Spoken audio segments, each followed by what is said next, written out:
दोस्तों नमस्कार। आज हम वंडरिंग माइंड्स के यूट्यूब चैनल में एक बार फिर से आप सभी का स्वागत करते हैं।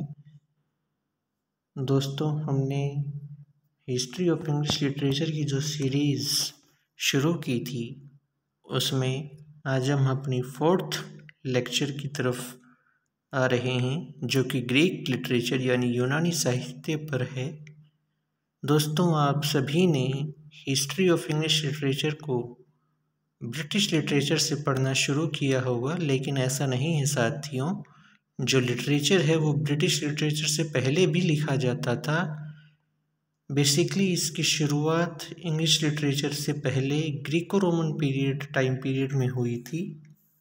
आप सभी ने होमर, वर्जिल, प्लेटो, एरिस्टोटल, पिंडार, एस्क्लेस, सोफोक्लेस, मेनेंडर, इन सभी ट्रेजेडियन, कॉमेडियंस, फिलोसफर्स, पोएट्स के नाम तो सुने ही होंगे।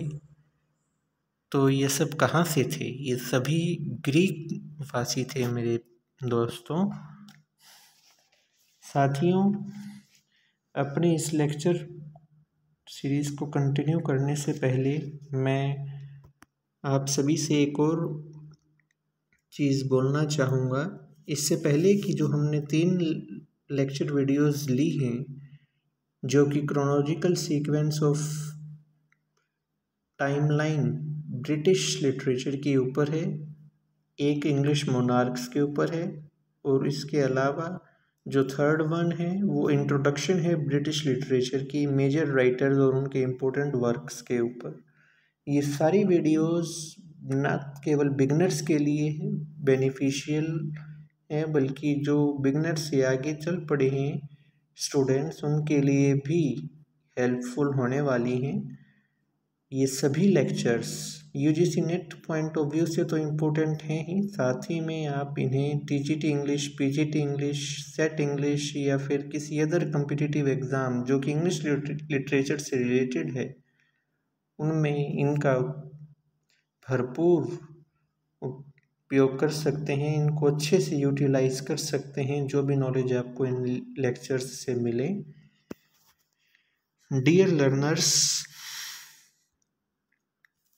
आगे बढ़ने से पहले अगर आपने हमारा चैनल सब्सक्राइब नहीं किया है तो मैं आपसे रिक्वेस्ट करूँगा कि आप हमारा चैनल सब्सक्राइब कर लें ताकि आपके पास हर एक नई वीडियो की जो लेटेस्ट अपडेट होगी वो सबसे पहले आपके नोटिफिकेशन बार में आपको मिले।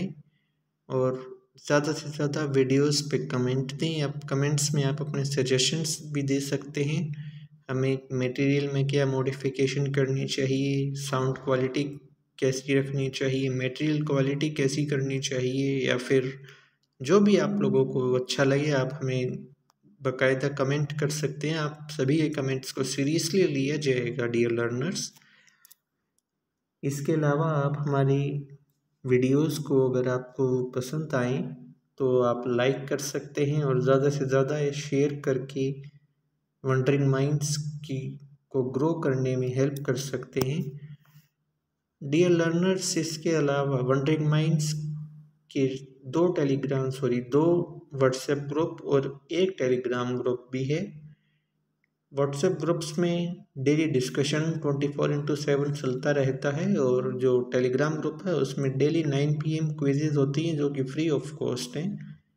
ये उन साथियों के लिए जानकारी है जो पेड के कंटेंट को या पेड के मॉक्स को ख़रीदने की या उन मॉक्स के लिए इधर उधर घूमते हैं कि हमें कोई पेड में मॉक्स दे दे।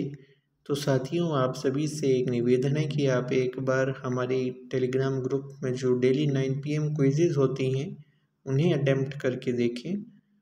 आपको पेड में और फ्री में डिफरेंस समझ आ जाएगा। पेड वाले इतना ज़्यादा कोई अलग से चीज़ नहीं देते हैं, वो भी इन्हीं मटेरियल्स में से और यहीं से क्वेश्चंस बनाते हैं, इसलिए ज़्यादा आप परेशान ना हो और बेझिझक होके फ्री ऑफ कॉस्ट जो आपको मिल रहा है। मेरे वो साथी जो पेड कंटेंट खरीदने में हिचकिचाते हैं या जो अफोर्ड नहीं कर पाते उनके लिए एक गोल्डन अपॉर्चुनिटी है कि वो फ्री ऑफ कॉस्ट इस टेलीग्राम ग्रुप में डेली क्विज करें और अपनी नॉलेज को इम्प्रूव करें। प्यारे साथियों, आगे बढ़ने से पहले मैं एक और बात कहूँगा। हम अपने लेक्चर्स को बाइलिंगुअल रख रहे हैं, इंग्लिश और हिंदी दोनों लैंग्वेजेस में, और आज मैं कोशिश करूँगा कि इसको थोड़ा सा हरियाणवी लैंग्वेज में भी चेंज किया जाए, ताकि जो हमारे हरियाणा के एस्पिरेंट्स हैं, चाहे वो यूजीसी नेट के हों, इंग्लिश टीजीटी के हों या पीजीटी लेवल के हों, उन्हें अपनी भाषा देखकर थोड़ा सा और इंटरेस्ट बने। प्यारे साथियों, हम एक मोटिव के साथ चल रहे हैं कि अंग्रेजी साहित्य को आप सभी के बिल्कुल दिलो दिमाग में बिठा देना है, आप सभी के बिल्कुल नज़दीक ले आना है कि आप लोगों के अंदर जो इसको लेके डर बना हुआ है वो डर निकल जाए और आप इसमें एक्सपर्ट हो जाएं। डियर लर्नर्स, इसी को कंटिन्यू करते हुए अब हम अपने थॉट ऑफ द डे को देखते हैं कि आज का हमारा थॉट क्या रहेगा। रहा संघर्ष की जो चलता है वही संसार को बदलता है, जिसने रातों से है जंग जीती, सुबह सूर्य बनकर वही चमकता है। कितनी प्यारी बात है मेरे दोस्तों कि जो इंसान जितना ज़्यादा सोएगा सक्सेस उससे उतनी ही ज़्यादा दूर रहेगी। इसलिए साथियों, कम सो और सक्सेस के नज़दीक आओ, क्योंकि ये जो हमारी एज है इसमें सोने से ज़्यादा हमें सक्सेस की तरफ हमारी जो रुचि है, जो हमारा इंटरेस्ट है वो होना चाहिए। ठीक है ना प्यारे साथियों? थोड़ी सी हरियाणवी टोन ले आते हैं अब लेक्चर में। तो साथियों, ग्रीको रोमन पीरियड जो है उसका जो टाइम पीरियड है, जो उसकी समय अवधि मानी जाती है, वो 9th सेंचुरी BC से 5th सेंचुरी AD तक मानी जाती है, यानी कि 9वीं शताब्दी बिफोर क्राइस्ट से 5वीं शताब्दी एनी डोमिनी तक। साथियों, आप लोगों को BC और AD का डिफरेंस समझ लेना चाहिए। सबसे पहले तो हिस्ट्री पॉइंट ऑफ व्यू से BC और AD बहुत इम्पोर्टेंट है। BC का मतलब होता है बिफोर क्राइस्ट और AD का मतलब होता है एनी डोमिनी या फिर आफ्टर डेथ। बिफोर क्राइस्ट यानी कि जो जीसस क्राइस्ट थे उनकी जन्म से पहले, यानी कि ईसा पूर्व, जिसे हिंदी में ईसा पूर्व बोलते हैं, उसे कहा जाता है। और एनी डोमिनी आफ्टर डेथ यानी कि ईसवी, after death of Jesus Christ कहा जाता है। साथियों, जो ग्रीक पीरियड था ना, वो 3 भागों में डिवाइडेड था। नंबर 1 आपका आर्केइक पीरियड था, नंबर 2 आपका क्लासिकल पीरियड था और नंबर 3 आपका हेलेनिस्टिक पीरियड था। तो सबसे पहले हम आर्केइक पीरियड के बारे में जानेंगे प्यारे साथियों, मेरे दोस्तों। आर्केइक पीरियड में पहले इतना ज़्यादा कुछ नहीं पता चलता हमें। आर्केइक पीरियड से पहले ना हमें इतना कुछ ज़्यादा पता ही नहीं चलता। हम किसी नेशन के बारे में कहाँ से जानते हैं प्यारे साथियों? उसकी लिटरेचर से। हम कह सकते हैं कि 9th सेंचुरी से पहले ग्रीक में उतना ज़्यादा लिटरेचर बना ही नहीं था कि हम उसे जान पाएं, इसलिए उसे डार्क एजेस भी कहा जाता है। जो आर्केइक पीरियड था उसे डार्क एजेस इसलिए कहा जाता है क्योंकि कोई लिटरेचर बना ही नहीं था उससे पहले। इसका जो टाइम पीरियड है वो 9th सेंचुरी BC से लेके 5th सेंचुरी BC तक माना गया है। जो आर्केइक पीरियड था, जो ग्रीक था ना साथियों, जो यूनान था, उस पे बहुत सारे डिक्टेटर्स ने रूल किया। अब रूल कैसे किया? जो एक देश होता है उसका एक राजा होता है, लेकिन एंशियंट ग्रीस के टाइम में जो ग्रीक था ना, जो यूनान था, वो छोटे छोटे टुकड़ों में बटा हुआ था। तो सब अपने अपने अलग अलग राजा थे, अलग अलग जगहों के। कोई एक राजा नहीं था जो इसको एक धागे में पिरो के रख सके। जैसे अपना इंडिया था, वैसे ही एंशियंट ग्रीस भी था।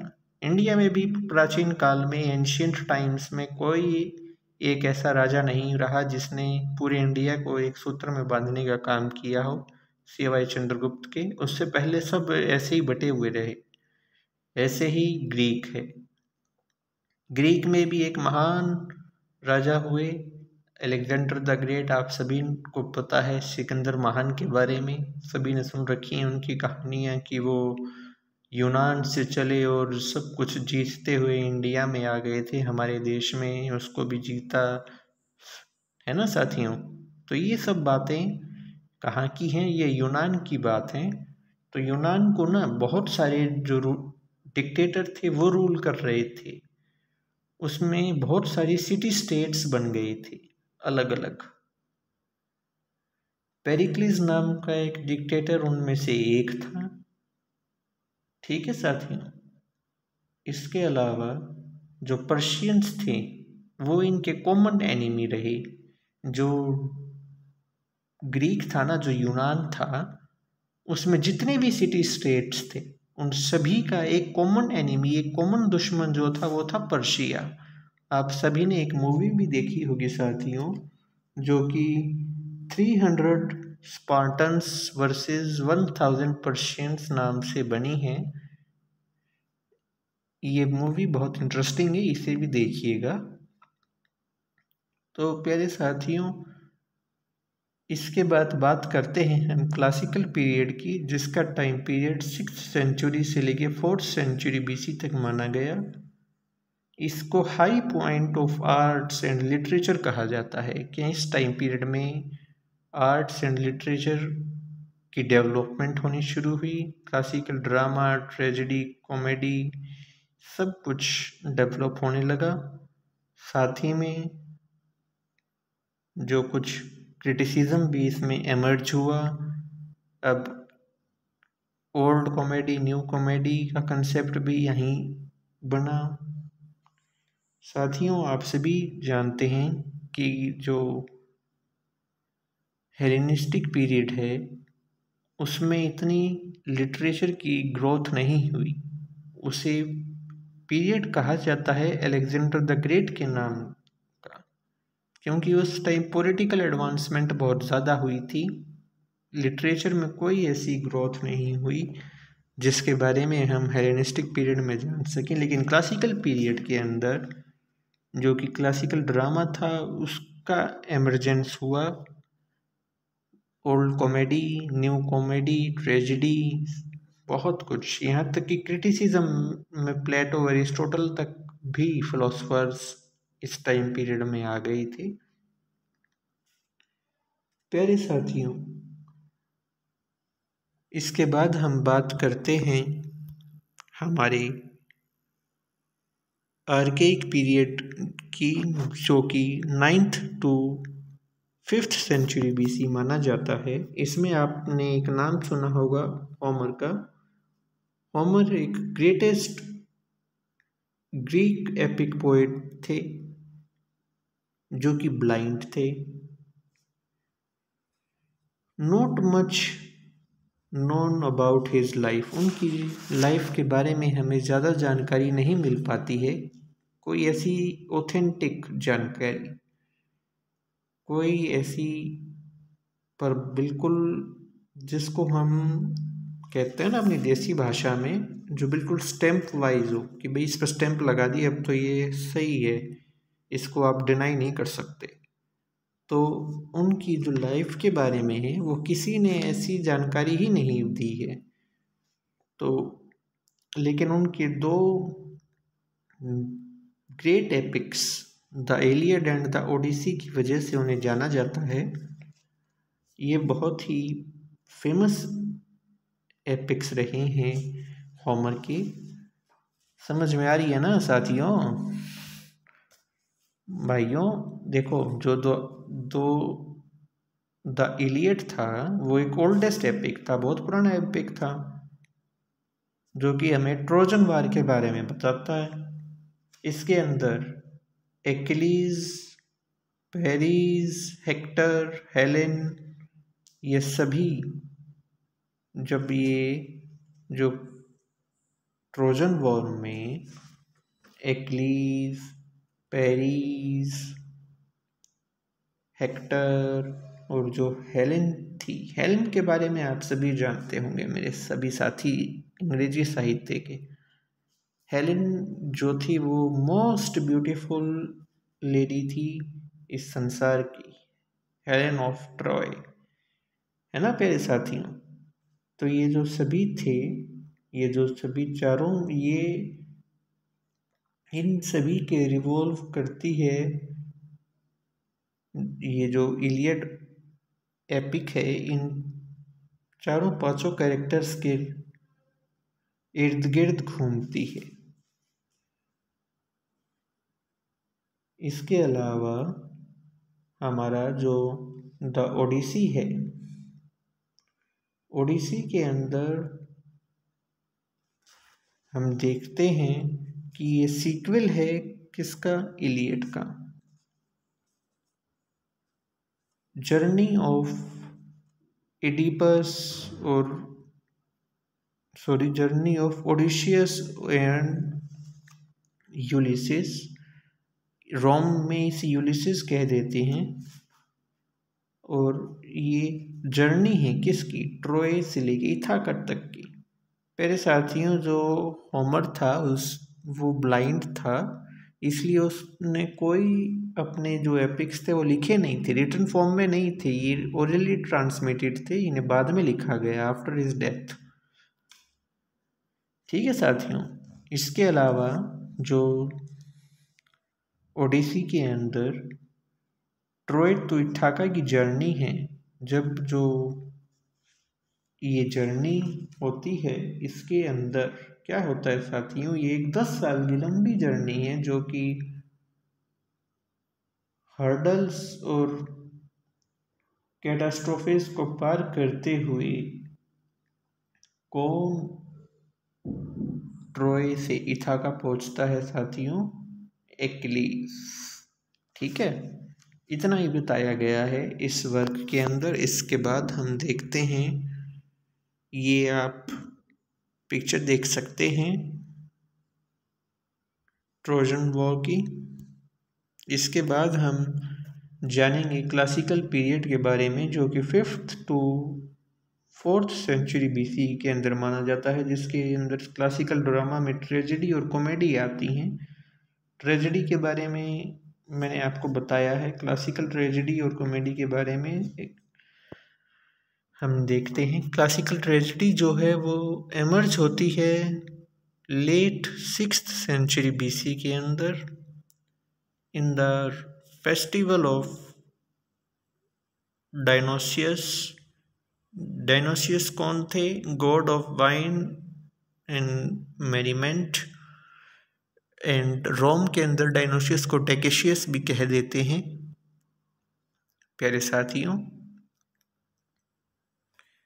ये जो फेस्टिवल होता था डायनोसियस का, इसके अंदर जो ग्रीक ट्रेजेडियंस थे, कॉमेडी, ये सब अपने प्लेस को वहाँ परफॉर्म करते थे, और फिर जैसे अपने नॉर्मली यहाँ कह देते हैं ना कि इसे एनुअल ईयर में जो एनुअली इम्प्रूवमेंट करी वो प्राइज़ मिलेगा, वही उनको वहाँ मिलता था, वो अपना परफॉर्म करते थे। फिर जो फर्स्ट एक्ट आता था उसे बेस्ट एक्टर का अवार्ड भी दिया जाता था इस फेस्टिवल के अंदर।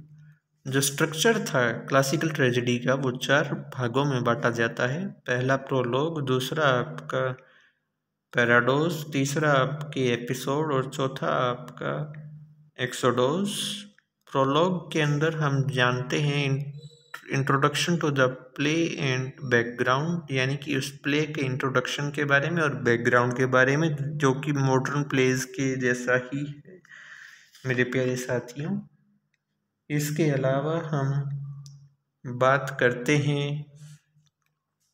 पैराडोस की, जिसमें मोर बैकग्राउंड टू द स्टोरी, यानी कि कोरस, जिसके बारे में बताया जाता है एंट्री ऑफ कोरस को, जो कि स्टोरी का बैकग्राउंड बताता है। इसके बाद हम एपिसोड्स को देखते हैं जिसमें एक मेन एक्शन होता है 5 एपिसोड्स के बाद के साथ।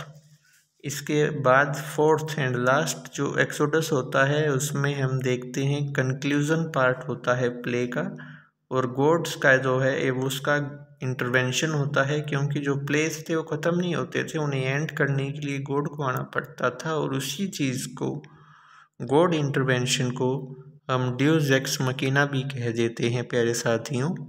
इसके बाद हम देखते हैं अनदर ट्रेजेडियन, फेमस ट्रेजेडियन जो रहे हैं ग्रीक के, एस्किलस। उन्हें फादर ऑफ ट्रेजेडी भी कहा जाता है। 70 to 90 प्लेज इन्होंने लिखे या सर्वाइव्ड हैं इनके। मोस्ट फेमस जो है इनका वो है ओरेस्टिया ट्रायोलॉजी, जिसके अंदर ये 3 प्लेज आते हैं। एगामेमन नंबर 2 पे, द लिबेशियन बियरर्स नंबर 3 पे, द यूमिनिडीज। प्यारे दोस्तों, आप सभी अच्छे से जानते हैं कि जो एस्किलस थे वो बहुत ही ज़्यादा और बहुत ही ज़्यादा प्रभावशाली एक्टर माने गए हैं ग्रीक यानी यूनान के अंदर, साहित्य के अंदर।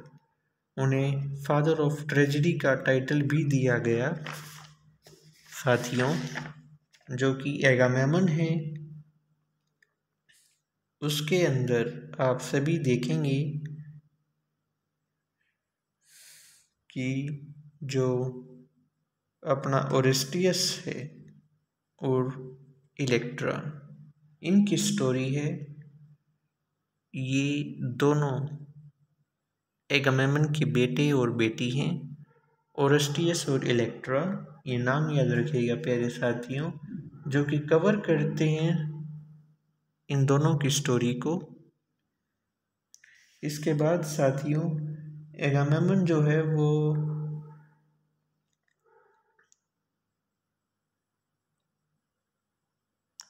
जब ट्रोय चला गया था तो उसकी जो वाइफ थी, क्या नाम था उसकी वाइफ का साथियों? क्लेटेमेस्ट्रा। उसने अपने लवर हेजिस्टस के साथ मिलकर एगामेमन की मर्डर की साजिश को रचा। प्यारे साथियों ध्यान दीजिएगा, ये जो लव अफेयर का मामला है था यहाँ, समझ में आ रही है ना? ये लव अफेयर का, प्रेम प्रसंग का मामला था। प्रेम प्रसंग का मामला था तो भाई जो एगामेमन की बहू थी उसने अपने प्रेमी के साथ है यानी हेजिस्टस के साथ मिलकर उसको मारने की प्लानिंग कर दी। इस बात का पता जो एगामेमन के बेटा और बेटी थे इलेक्ट्रा और ओरेस्टियस, उनको पता चल गया। उन्होंने क्या करा फिर मेरे साथियों, जैसे ही एगामेमन वापस आया, हेजिस्टस और एगामेमन की वाइफ क्लेटेमेस्ट्रा ने मिलकर एगामेमन को मार दिया। लेकिन उसके तुरंत बाद फिर इलेक्ट्रा ने और ओरेस्टियस दोनों भाई बहन ने मिलकर अपनी माँ को भी मार दिया, यानी कि क्लेटेमेस्ट्रा को। अब क्लेटेमेस्ट्रा कौन थी प्यारे साथियों? क्लेटेमेस्ट्रा थी सिस्टर किसकी? हेलेन ऑफ ट्रॉय की। आपने लेडा द स्वान का नाम तो सुना हुआ प्यारे साथियों। लेडा द स्वान ने जब 2 एग हैच किए थे, उसमें से एक एग से क्लेटेमेस्ट्रा निकली थी और दूसरे एग से हेलेन निकली थी। ठीक है ना साथियों? इसलिए जो ये स्टोरी है ये कुछ इस तरह से ही है कि इसमें जब ओरेस्टियस और इलेक्ट्रा अपनी माँ का मर्डर कर देते हैं तो उनके पीछे द यूमिनिडीज पड़ जाती हैं, जो ओरेस्टियस को उसके टॉर्मेंट के लिए पनिश करती हैं। और साथ ही में यूमिनिडीज को फ्यूरीज भी कहा जाता है, जिनका मानना था murder in a mother is a crime. ठीक है साथियों?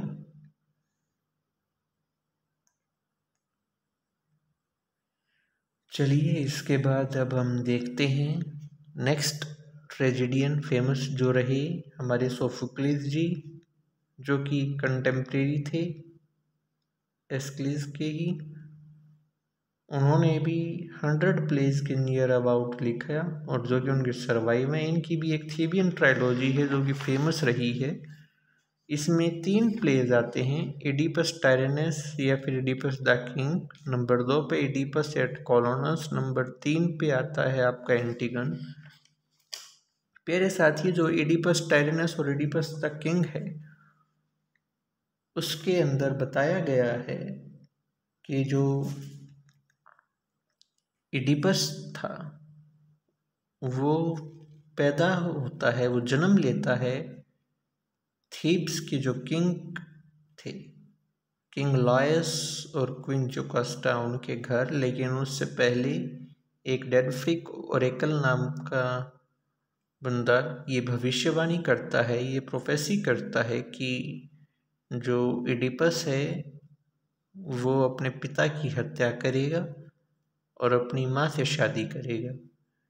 इस भविष्यवाणी को झूठा करने के लिए, इससे बचने के लिए जो king and queen of Thebes थे यानी किंग लॉयस और क्वीन जोकास्टा, उन्होंने एडिपस को अपने से अलग करने का फैसला किया और उन्हें बाहर, मतलब कि अपने जो उनका राज्य था उससे बाहर फेंकवा दिया गया। एक बार जब कोहिन के किंग और क्वीन यानी ओलिपस किंग थे कोहिन के और मेरोन वहाँ की रानी थी, वो रास्ते से जा रहे थे तो उन्हें एडिपस मिले और उन्होंने एडिपस का पालन पोषण किया और उसे बड़ा किया। जो कोहिन के किंग और क्वीन थे वो चाइल्डलेस थे, इसलिए उन्होंने अपनी सारा प्यार और सब कुछ एडिपस को दिया। लेकिन जब एडिपस बड़े हुए तो उन्हें इस भविष्यवाणी के बारे में ज्ञात हुआ, यानी इसके बारे में उन्हें जानकारी मिली, तो उन्होंने ये डिसाइड किया कि वो कोहिन छोड़ देंगे और हमेशा के लिए यहाँ से चले जाएंगे। वही भविष्यवाणी मेरे दोस्तों जो डेल्फ्रिक ओरेकल ने करी थी कि वो अपने बाप की हत्या करेगा और अपनी माँ से शादी करेगा, समझे। तो उसको झूठा करने के लिए कोहिन से निकला और ये निकला कहाँ, ये जब निकला रास्ते में तो इसकी एक मुलाकात स्ट्रेंजर से होती है। वो स्ट्रेंजर कोई और नहीं, उसके रियल फादर होते हैं। कौन? जो कि किंग ऑफ थीब्स थे उस टाइम। तो ये गुस्से में तो था ही एडिपस, इसका उसके साथ झगड़ा हो जाता है अपने रियल फादर के साथ और ये उनका कत्ल कर देता है और ये थीब्स आ जाता है और किसी तरह ये वहाँ के रिडल्स को स्टॉल करके वहाँ का राजा बन जाता है। अब राजा बनने के बाद ये साथियों क्या करता है, ये क्वीन जोकास्टा से शादी कर लेता है। तो कुछ टाइम बाद इसे एक और भविष्यवाणी होती है उसके बारे में, फिर इसे उसके बारे में ज्ञात होता है जो डेल्फ्रिक ओरेकल ने की थी कि भाई तूने तो ये गड़बड़ कर दी, जहाँ तू आया वही तेरा असली घर है और जिसको तूने मारा वो तेरे असली पिता थे, ठीक है। तो ये भविष्यवाणी जानने के बाद एडिपस जो है वो अपने आप को अंधा कर लेता है और जो जोकास्टा होती है वो अपनी हत्या कर देती है। मेरे साथियों, ये जो कहानी है बहुत ही दर्दनाक है, बहुत ही दुख भरी है। इसके बाद हम बात करें एडिपस एट कॉलोनस की, तो इसमें एडिपस की सफरिंग्स के बारे में बताया गया है और एंटीगन के अंदर जो है वो एडिपस और जो जोकास्टा की बेटी थी एंटीगन, उसकी स्टोरी को कवर किया गया है प्यारे साथियों।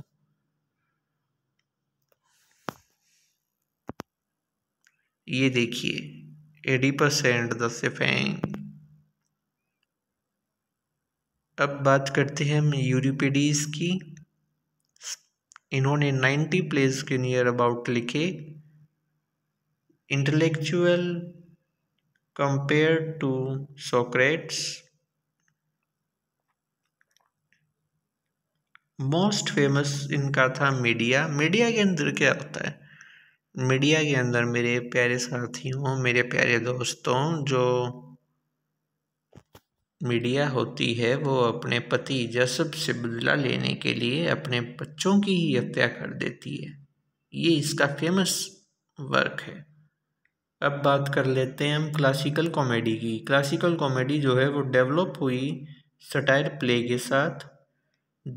पॉलिटिकल यूज़ में जो लाया जाता था, बेस था मिथोलॉजिकल सब्जेक्ट्स के ऊपर। Considered inferior by Aristotle, Aristotle ने इसे कंसिडर किया इन्फीरियर, छोटा, कम।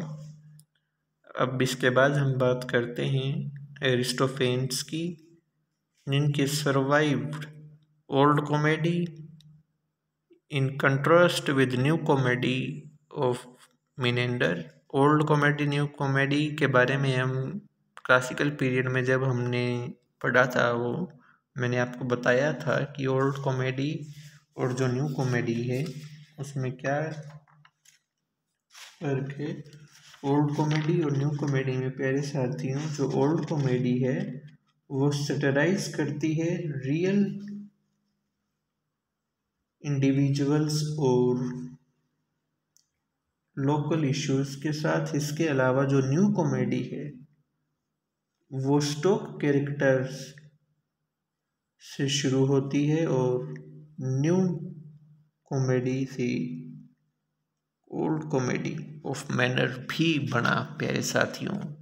जो न्यू कॉमेडी से कॉमेडी ऑफ मैनर भी बना। इसके बाद हम देखते हैं started real individuals and local issues, वही जो मैंने आपको बताया है अभी। इसके फेमस प्लेज थे the Clouds and the Frogs. चलिए इसके बाद हम बात करें तो मिनेंडर की न्यू कॉमेडी। ये generalised conditions and stock characters पे बेस होती है, अगेंस्ट ओल्ड कॉमेडी के पर्सनल सटायर होता है। पर्सनल सटायर के new comedy developed later into comedy of manners, ये भी जो मैंने आपको बताया। साथियों, मेरे दोस्तों, इसकी नोटेबल वर्क्स जो मिनेंडर के थे वो कौन से थे? डाइक्लॉज और सेमिलिया। इसके बाद पिंडार का नाम आता है। पिंडार ना तो पोएट थे ना ही ट्रेजिडियन थे, ये अपने ओड्स के लिए जाना जाता है, पिंडारिक ओड्स। इनसे ही इन्फ्लुएंस होकर अब्राहम कोवले ने भी ओड्स को एमर्ज करने की कोशिश की थी। इनके पॉपुलर ओड्स में गिनती होती है विक्ट्री ओड्स की। जब जैसे कि जापान में जो ओलंपिक्स होते थे, उन्हें जीतने के बाद जो एक विक्ट्री सॉन्ग और वो गाया जाता था, उन्हें बोलते हैं प्यारे साथियों। ऐसे ही पिंडारिक ओड्स जो थे, ग्रीक में जब कोई किंग, जैसे अलेक्जेंडर किंग थे, वो जीत गए, या उनके फादर थे कि किंग फिलिप, वो जीत गए, तो उनकी प्रशंसा में जो गाया जाने लगा वो विक्ट्री ओड्स, वो पिंडारिक ओड्स, वो पिंडार वो गाते थे। ये सेलिब्रेट करते थे विनर्स इन ओलंपिक्स को भी सेलिब्रेट करते थे ये। इसके बाद हम कुछ क्लासिकल क्रिटिक्स को देख लेते हैं। प्लेटो आते हैं, जो कि स्टूडेंट रहे सोक्रेट्स के, जिन्होंने फाउंड किया फिलोसफिकल स्कूल एकेडमी को। फेमस फॉर डायलॉग्स के लिए फेमस हुए। Plato's philosophy is in the form of dialogues usually between Socrates and other. जो प्लेटोज की फिलॉसफी थी वो फॉर्म डायलॉग की फॉर्म में है, और किसके बीच में? सोक्रेट्स और अदर्स के बीच में। प्लेटो की फेमस जो 36 डायलॉग्स थे, उनमें कौन कौन से फेमस हैं? रिपब्लिक है, आयोन है, फेड्यूज है, गोर्गलस एक्सेट्रा। इसके बाद हम अनदर क्रिटिक को देखें, जो एरिस्टोटल थे, जो प्लेटो के स्टूडेंट थे। और इन्होंने लाइसियम को फाउंडेड किया। सबसे इम्पोर्टेंट बात दोस्तों, ये अलेक्जेंडर द ग्रेट के टीचर रहे। इन्होंने लिटरेचर के अंदर फेमस वर्क्स भी लिखे, जिनमें से पोएटिक्स एक था, रेटोरिक एंड निकोमेचिस्ट्रन एथिक्स। वैसे तो प्यारे साथियों,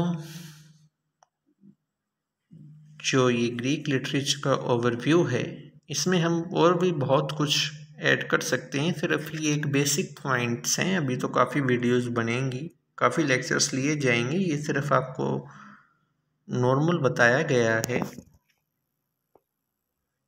अगर हम इन्हें डिटेल में करने लगें तो ये ज़्यादा नहीं तो 10 लेक्चर्स आराम से बन जाएंगे इनके ऊपर। लेकिन इतना ज़्यादा हमें करना नहीं है प्यारे साथियों, क्योंकि यूजीसी नेट हो या फिर टीजीटी या पीजीटी, ग्रीक लिटरेचर इतना ज़्यादा पूछा नहीं जाता है। सिर्फ ये बेसिक्स हम याद रख लें, वही हमारे लिए काफ़ी है। तो बेसिक्स के लिए इतना ही काफ़ी है। इससे ज़्यादा अगर कुछ और होगा तो एक वीडियो लेक्चर और बन जाएगा, max to max. That's about it, dear learners, and please be continued with us, my dear friends. And अगर आप में से किसी ने अभी तक चैनल को सब्सक्राइब नहीं किया हो तो kindly subscribe it, share it to your all literature community and motivate us. Thanks for watching us.